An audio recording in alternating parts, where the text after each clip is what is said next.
السلام عليكم ورحمة الله وبركاته. soo dhawaadaan walaashayna reehan hawada joogtaan bakheer biyo caafimaad baan rajaynayaa. Maanta waxaan samaysanaa hilib yar oo aynu maraq ka saarna kadibna aynu shiili doonaa hadii ilaahay aad u fudud oo fiican aynu samaynaa. aad baan idinku mahadcelinayaa walaalatiin familkayga ka mid tihiin subscribe-ka hore ka dambe aad ayaan soo dhawaynayaa. imaka waxaan samaysanaa hilibku inoo soo bislaaday maraqayaan ka miiraynaa laakiin waan shiilaynaa imaka hadii ilaahay waxaan isku soo darinaa xawaashkii huruudii tamaandho shiidshiidya intaasaan yar biyaan isku darinaa milixda intaasaan isku walaaqaynaa kadib hilibka ayaanu marmarinaynaa hadii alla ka dhigo. aad baan idinku mahadcelinayaa channelka subscribe-ta iyo like-ta ba saartaan eedo intaasina codsi weeyaan.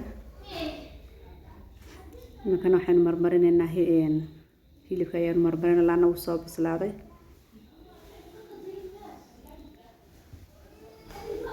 inta bogta Allah inoo caafiyo inta bogtana Allah inoo hawsiyaadiyo ducad waa waajib meel kasta la joogo in la soo duceeyo.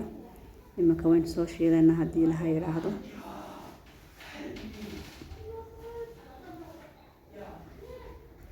laana uu bisilay ma doonayna saliid badan ku shiilo waxaan doonayaa in yar casaado.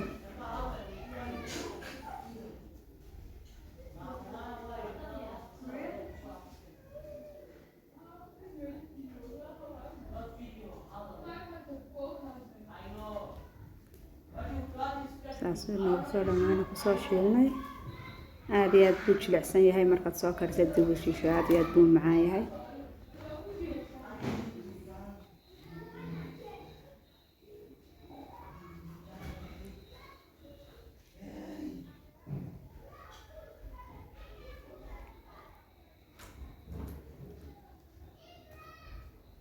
channelka like-ta saaray like-ta marka la saaro meel fog buu gaarayaa like-tiisu aad bay u hooseysaa.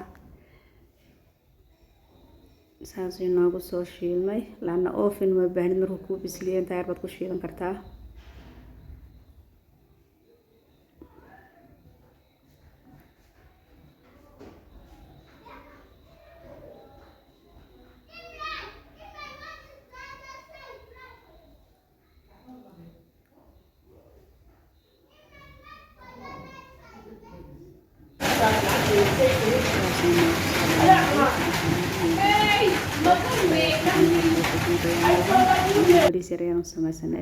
السلام عليكم ورحمة الله وبركاته.